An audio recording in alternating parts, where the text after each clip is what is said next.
Hello everyone, it's FallenDice, and welcome to another episode of Minecraft Adventures with FallenDice.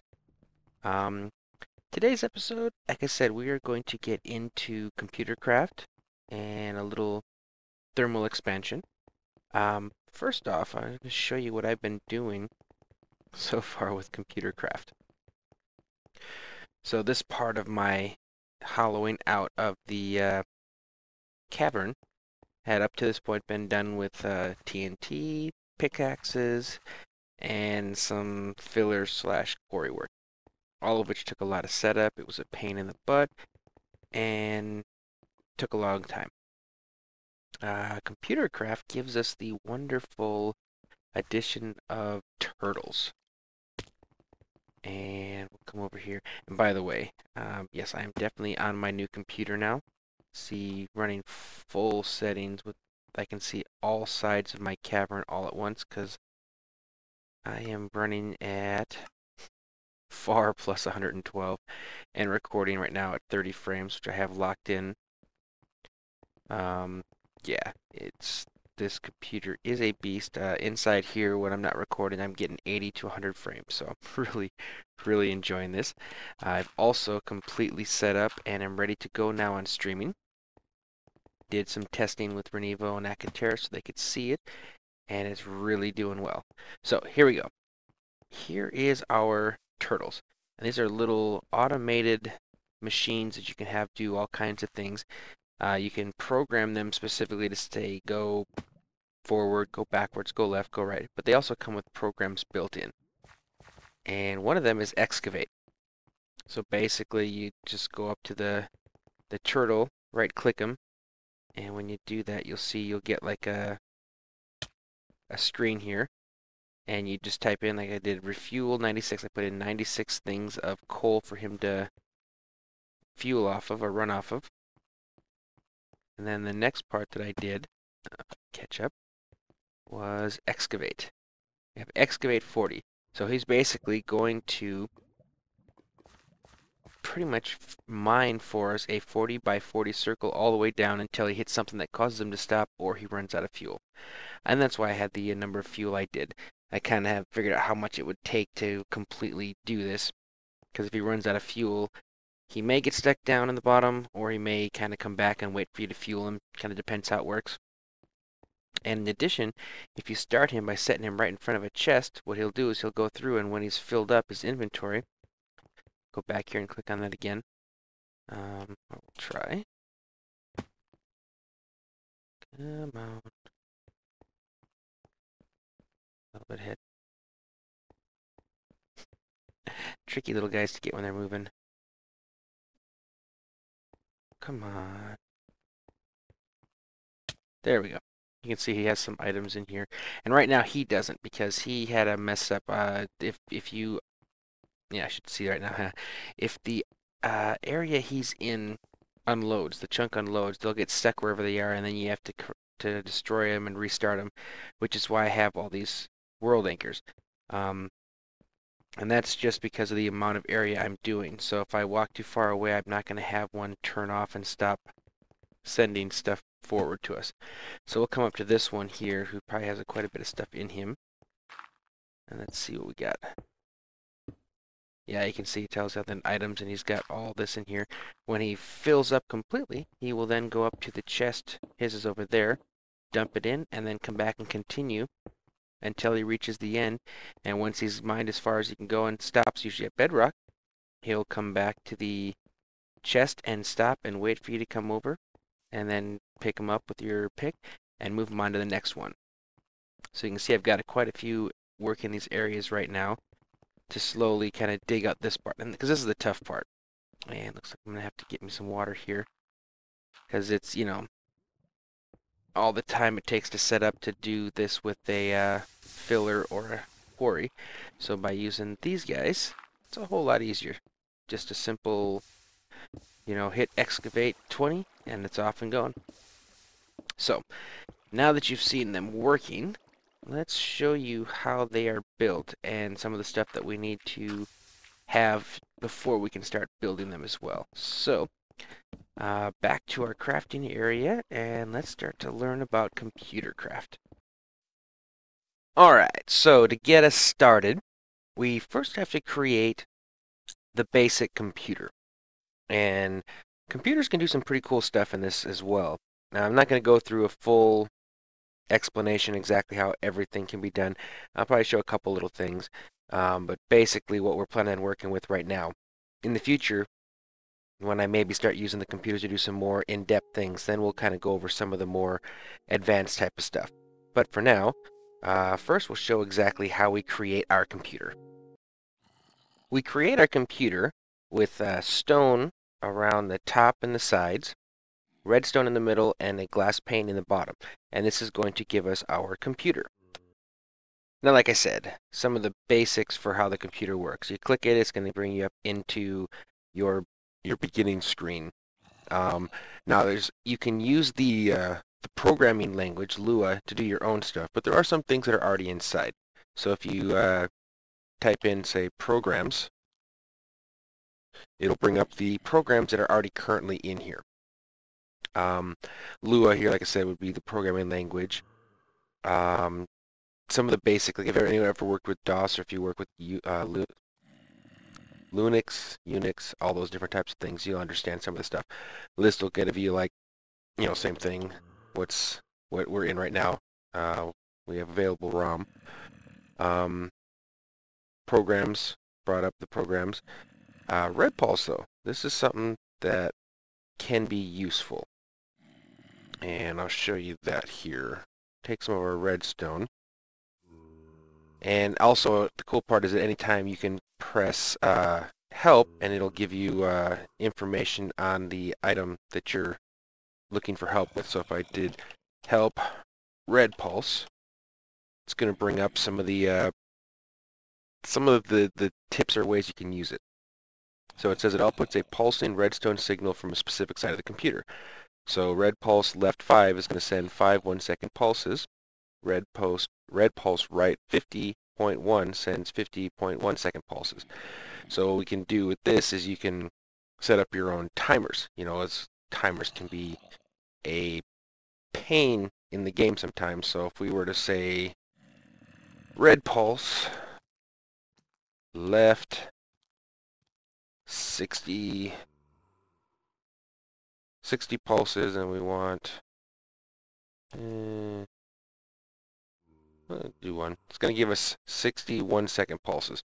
Now, what would be cool is if there's a way, and I'll have to kind of look into this, but to decide how much time is between pulses. Because I can make the pulses longer, but if you could make it so that, you only send a pulse out every... Well, actually, no, never mind. All we have to do is inversion. So if we do, say, tell it to do 100 15-second pulses, and there's going to be that one between the 15-second pulses, there'll be that small amount where it's turned off. With an inverter, it'll be the opposite. So we'll have 15 minutes between pulses, and there's a 15-minute timer. And you can actually set it for how many iterations of this you want it to go, which is kind of cool. And we also have, like over here, red set. So let's do a quick question on red set. Where? Oh, it's in the middle. And there's ways to turn this off, if I can remember. Hold on one sec. Alright, so we got it. I was doing it right. You have to hold it for a little bit. So you want to end it, you just hold Control plus T, and it will terminate. And that will end it. So, the other thing we were talking about now would be red set. And no such color. Let's go back to programs. Red set, or was it help red set? Yeah, that's what I did. Sorry. Alright, there we go. So red set left true is going to turn on the left. So basically you can set this thing to have different redstone signals being outputted from our computer. So you could write a program that is going to output a redstone signal out the left side, and then after a certain amount of time it'll start outputting it out here or there. So there's definitely some pretty cool things you can do with the computer. You can also make a screen and output information to a screen, and if you put multiple screens together in any type of square rectangular formation, they will join to become one larger screen. So you can put out large messages, center the text on it. You can use these to make door locks. It'll run a program that requires you to enter a password. If you put it in correctly, it'll change the red set and open the door. So there's a lot of cool things that the Computercraft can do. And at some point, we will definitely start getting into a lot of those cool programs.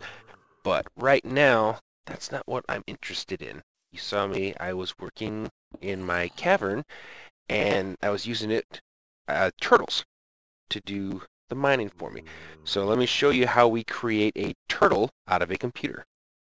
Now, to turn our computer into a turtle, we put iron ingots in the places where we had our stone before, and then we put the computer in the middle and a chest at the bottom, and this is going to create a turtle. And this is just a generic turtle. Now we can place this down and give it different types of commands exactly like we did the computer. It's going to have different programs available. So if you come down here, you can see it's got some different types of things here. You can tell it to turn, move, like if I say move forward. Let's say usage, source, destination. Well, we have to give it some fuel and stuff. But you can give it commands to, move forward, move up, move down. And then once inside there, you can have it to turn, tunnel, all kinds of cool stuff. You can tell it to place blocks by, I think it's drop will actually place a block. If you have some of the more complicated ones, well, not really complicated, but say you want to make a farming one.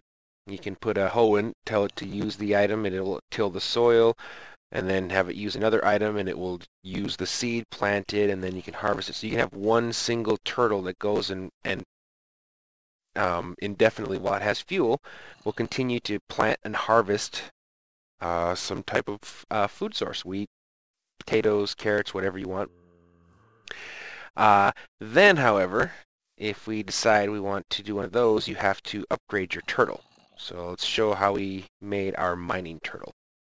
You combine the regular turtle with an unused diamond tool of the type you want. Shovel, pickaxe, axe, hoe, and that will give you the next version of it. So here we would end up with a mining turtle.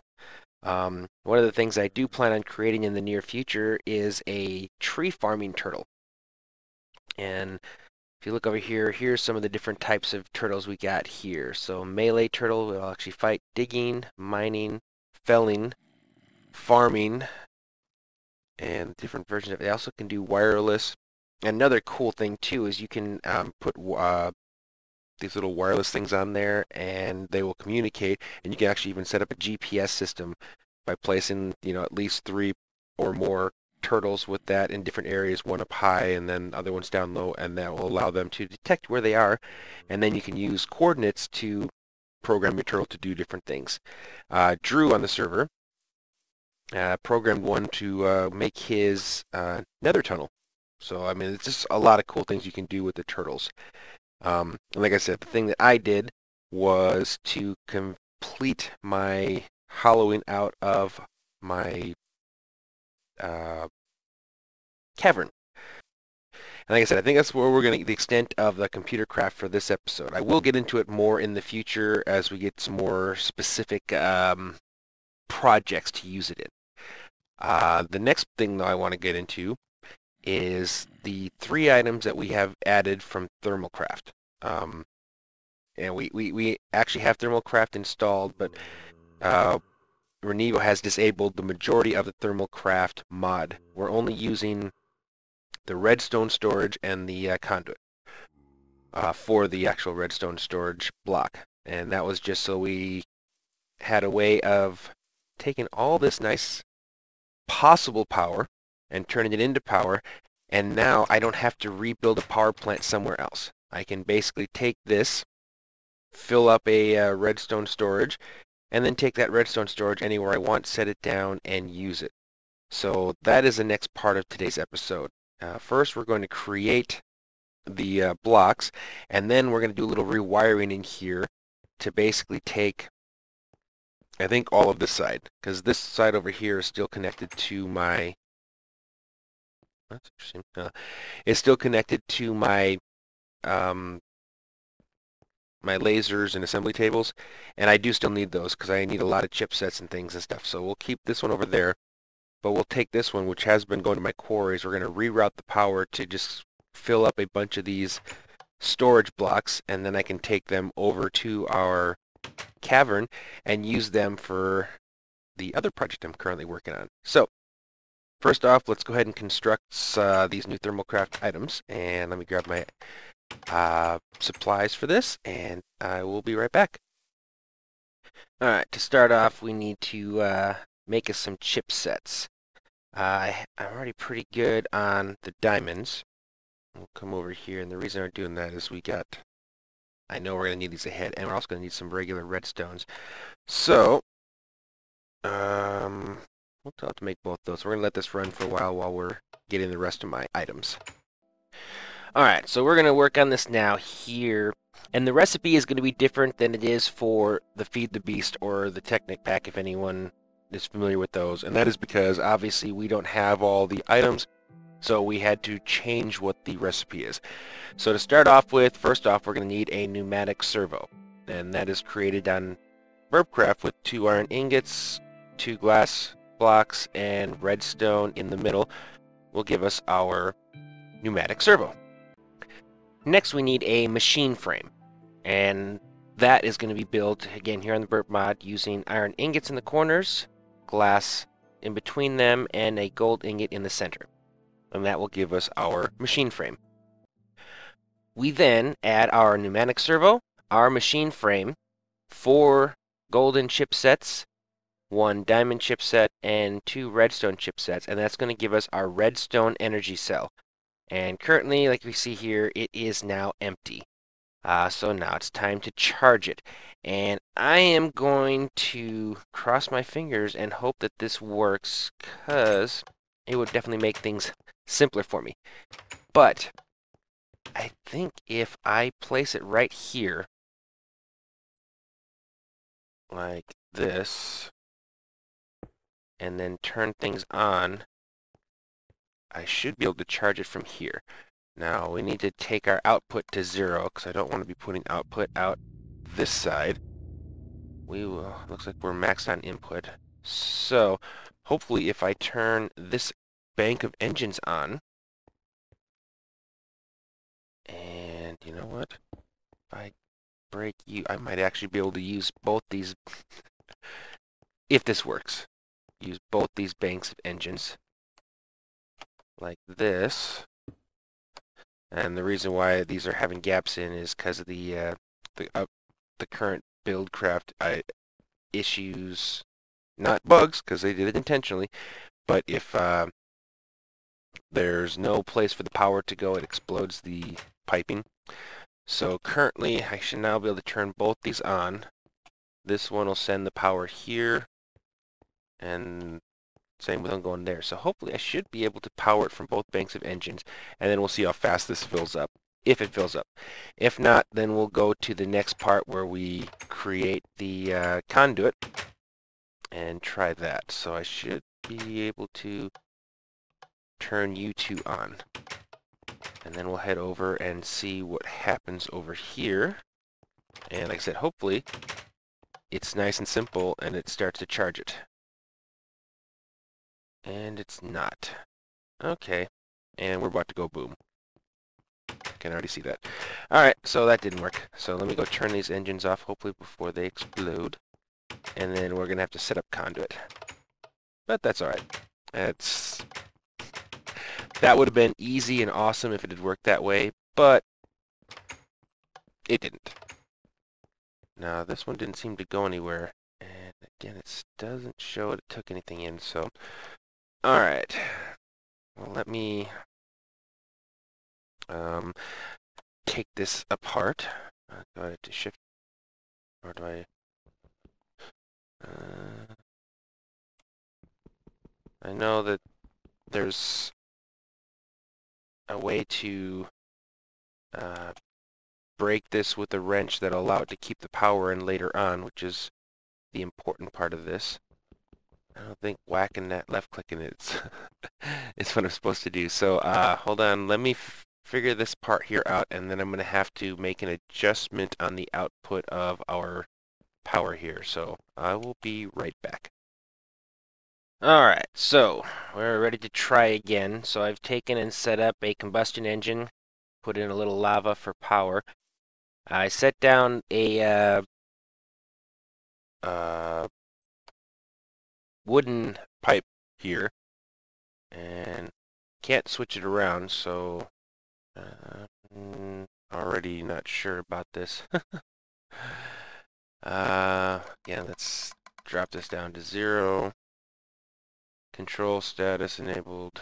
Alright, so okay. Well, we'll figure this out as we go. So turning this on, and obviously nothing's happening. That's not a good sign. And once I take it off, I don't think it's going to be able to use the normal. So now the next thing is let's create some conduit. And it looks like there's only the one type that I can tell so far, and that's our redstone energy conduit. So we'll make 2 of these. And once we get rid of this, see if I just place this on the ground like this, it does connect to it, so that is probably the only way this works. And then I'm pretty sure that there's something to do with the wrench to decide which direction it goes. So right now, looks like I'll give it a shot. Again, this output nothing. I don't want it to output. Turn on the power. Am I getting anything? Looks like we are, very slowly. But then again, I'm not seeing anything in here, so does that mean that when I was using the regular that it was working? Okay,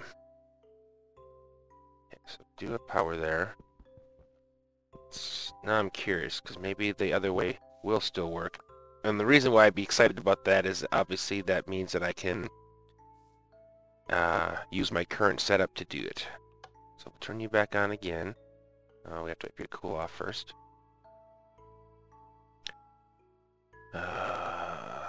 If this works, though, it will definitely make things kind of a lot cooler and a lot easier to do a lot of different stuff that I do. Okay, alright, we're pumping now. And no, we are definitely not filling it. Okay, so that answers that question. It does need to be this. Oops, I don't need you there. Alright. Now... I'll turn you off so you don't explode on me. Now the next question would be...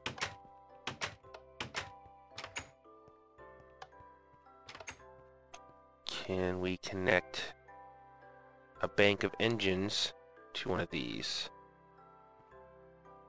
So let's see, if I stuck you here... I can't tell if you connected there or not.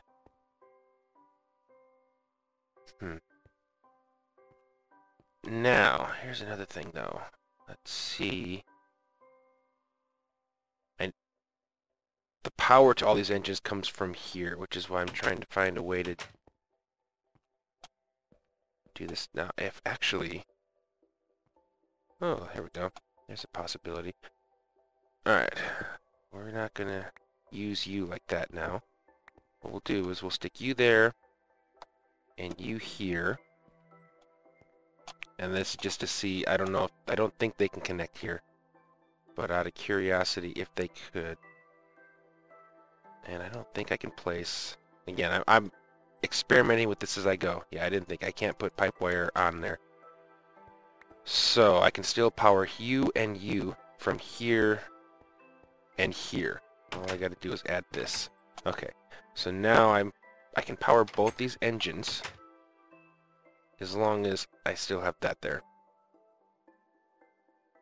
I may have to get old school and put blocks over here with switches on them. But let's just to find out, and also to now I'm curious, because everything says I'm supposed to shift and right click, and it's supposed to pop off, but it's not. So looking at here now, I have 733. I'm just going to try and kill it with a pick. And we'll place it back down and see, did I lose all of my power there? And we did. Alright, I've got to figure out exactly how we are supposed to pick it up, because it doesn't look like it's working with the pick. Or I mean the wrench. That's not good. Alright. Ooh. You are dissipating. And no, there's nothing there. Okay, I'm curious. Why did you go away? I have nothing in here.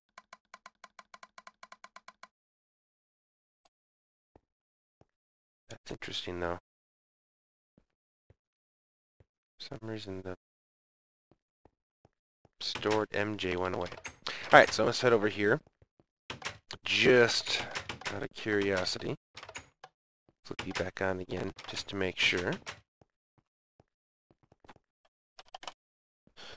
Alrighty.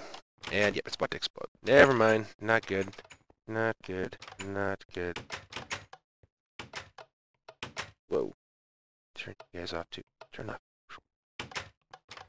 The only reason it makes me nervous is I don't know if... I would hate for it to explode and take out... that. Alright, so it's obvious that this was not going to work. So, back to the drawing boards. Let me see what else we can do here to try and make this work, and also I need to figure out how to pick it up. So, I will be back. Alright, so temporary fix it is, and bad news, the reason why I'm unable to shift click to pick the item up is because of Windows 1.4.6, and there we go. Alright, good.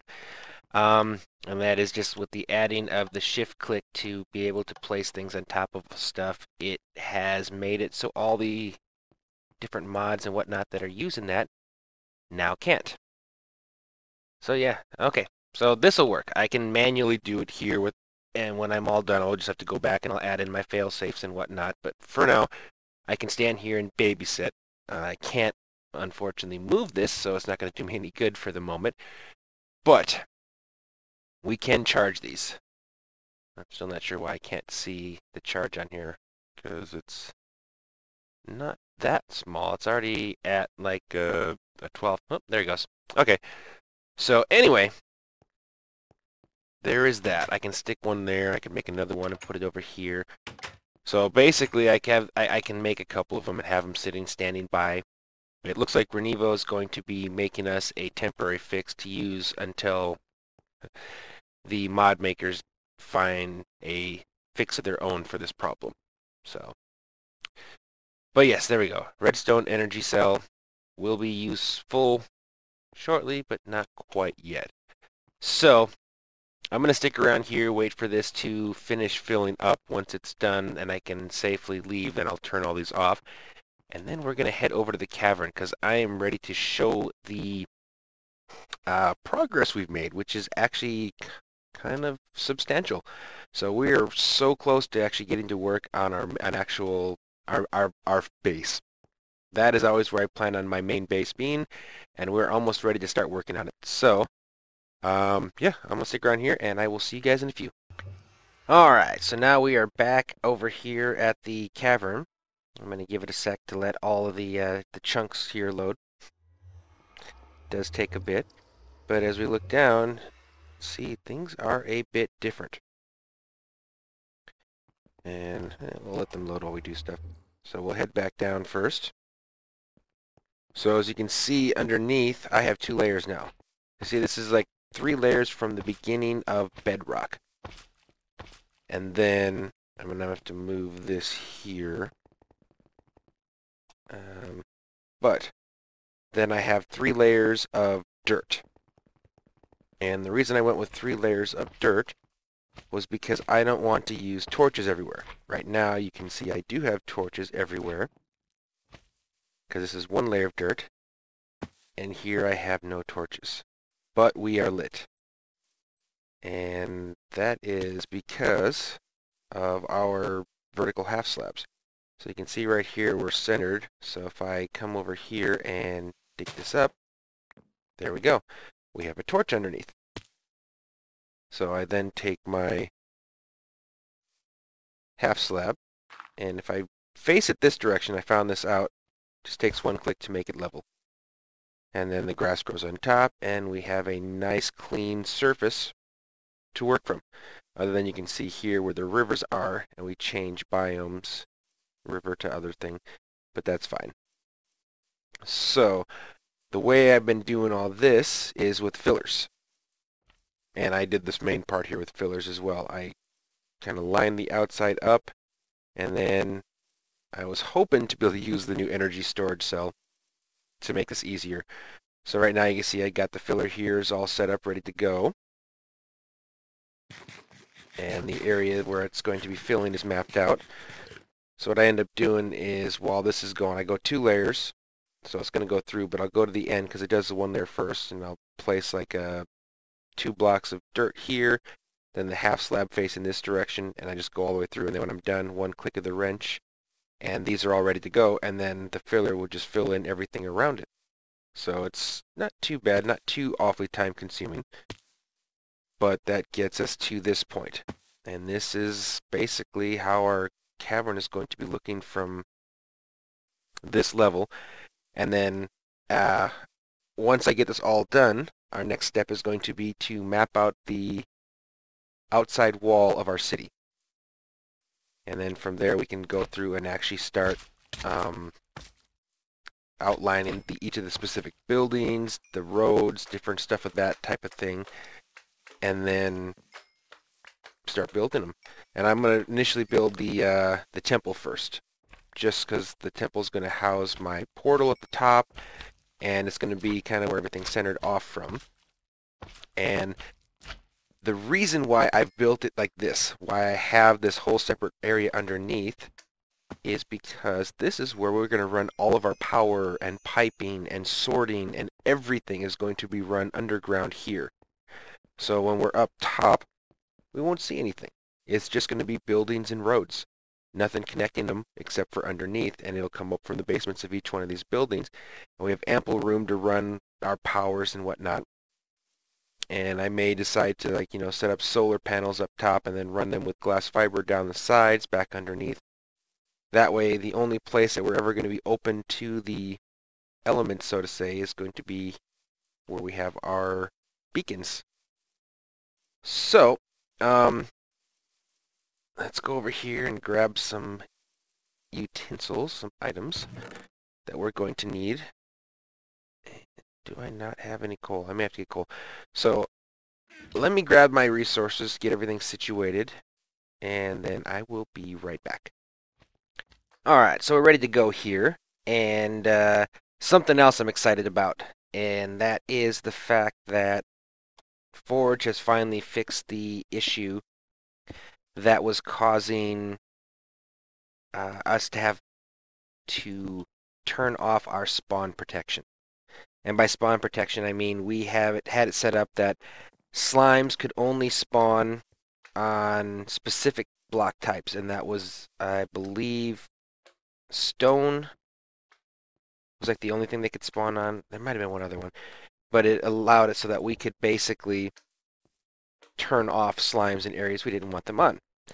Unfortunately, something happened, and it was causing these dead zones where if you even walked near it, it would kill you, and yeah, it was bad. It was ugly. So we had to turn that off, and that really sucks because, as you can see, I have a lot of slime chunks in the space here. Actually, no, we're doing 8s. Doesn't take nearly that much. I love using these to fuel the engines. It allows me to have so much more time before I have to refill. Alrighty. Got that. Oh yes, I need one more thing. I need my brick. Or did I leave my brick in here? Oh, there's some brick in here, but I think there's also brick over here. Yep, there we go. Alright, and I've also emptied my supply of dirt. I had been saving pretty much every bit of dirt that I collected from in here, and it ran out quickly, so I ended up having to switch to UU matter, which isn't a bad thing, to be honest. I get 16 grass per 2 of these, so technically 8 per UU, which, if you didn't have a lot, might sound like a bad thing, but considering that, you know, I've got 2 mass fabs running now, it's not a big thing. And it gives me grass blocks anyway, which means I don't have to wait for them to actually grow to be able to do anything with them. Let's see. Oh yeah, I need some more. Fill you up here, and then we'll do a little demonstration of how we're staying ahead of everything. Okay, so you're full now. Grab me some half slabs and the wrench, and then we can start moving ahead with that. Let's see. I know I have them here somewhere, I think. And there we go. Alright, good. So let's get rid of all you, get you all down here. Alright, so then we take you first, and then you, and then you. That way it's just a nice little assembly line, almost kind of process to fill in the space here. And am I not doing it yet? I'm not turning you on. Let me check this real fast, see what's going on here. Okay. Now it is. Alright, so yeah, so and then what we do, simple as doing that, place that, there we go. And then we can move on to the next one. I'll probably go through on some of the areas, because not everything is completely spawn-proof. And you can tell, like, right over here is going to be one of those spaces. So that just means I have to go through and just fix up a couple spots. So I didn't put you there yet. But like I said, the plan being, I don't want to have to see where mobs, or I mean, I don't want to have to see where I've got light, where I've got torches set up. I want it to, you know, be nice and invisible. So this is what I'm going to be doing for a while, because obviously after that I got to go continue along the walls there and then fill up the inside. But yeah, we've got a very large area with which to build our city. So this should be pretty good. So anyway, let me get back to work, and when I got some significant progress here, we'll come back in and kind of do an update. And my hopes is to get all this taken care of, and then we'll come back as we start to maybe measure out what the city's going to be, and I'll kind of show some screenshots or some pictures of what I'm planning on doing here. So anyway, I will be back in a few. Alright, as you can see, we have made a lot of progress here. And a key part of making this work is we can now use our redstone energy cell. RenEvo came in and he enabled the crescent hammer from thermal expansion, and that made all of this possible. Because if the fillers can take a lot more power than the few engines I was putting on there. So when I set one of these down, putting out 100 MJ a tick, it pretty much instantly fills up one of these sections. It's somewhat ridiculous how quickly I can actually fill up my areas here now. I just have to manually do this part here, which I was doing on a stream earlier. So if those of you who didn't catch it, I did send a video out saying I was doing it. But for future streams, if you want to be notified automatically, twitch.tv/FallenDice05, and it will let you know whenever I do a stream like this. But there, just like that, instantly filled up my floor. Ready to move on to the next section. As you can see, I've got a kind of a wall set up now. That is going to be the wall going around the city, so I've got it set up now where this is going to be filled in with sandstone. That was sandstone. The outsides I have to redo with grass. And then where you see the 2 corner blocks, that's going to be the outskirts of my city, of the actual, well, I shouldn't even just say city, I should say the temple part of this. And I'm going to probably end up building like houses and buildings on the outside areas here to kind of be surrounding the temple area. And that there is going to be the wall guarding the city. So I'm hoping that Buildcraft gets the things figured out for templates, so I can start maybe having a builder go through and make the walls for me, which would be kind of cool. It'd be another fun thing to do. But I think we're going to call that here now for this one. I'm going to do the rest of this here before I start our next episode. And then when we come in and we're going to start setting out the footprint for our buildings from our temple and things like that, we'll do the base from all of them before we actually build them, make sure everything's going to fit the way we want it. And then maybe we can get started on our pyramid here in the middle, the centerpiece, because that's where everything is going to be based around, including our portal, and everything is going to be based around that temple right around here. So once I do that, I can go back and do the my actual proper nether tunnel the way I want to do it, and a few other things. So anyway, it was a good episode. We definitely made some progress, got into some thermal expansion stuff, some Computercraft stuff, lots of turtle fun, and huge progress on our cavern. So hope you guys enjoyed this. Thank you for watching, and I will see you next time.